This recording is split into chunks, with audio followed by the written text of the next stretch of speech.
ওদিকে বাবা স্নান করে রেডি হয়নি। কালকে যে মাম্মাম রেগে গিয়েছিল, আজকে থেকে তো ভোর ভোর উঠে চিৎকার করছো কেন? এখন তো মনে হয় 2-3টে বাজে। আর একটু ঘুমিয়ে নাও, তারপর আমি সকাল হলে ডেকে দেবো। তোর বাবা মেয়েটা একটু শান্তি করে ঘুমোতেও দেয় না। সবাই ঘুমাক ঘুমাক।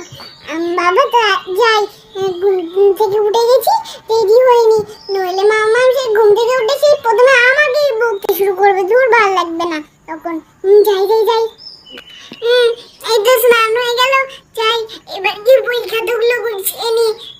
এখনো তো চারিদিকটা অন্ধকার, এখনো কি সকাল হয়নি?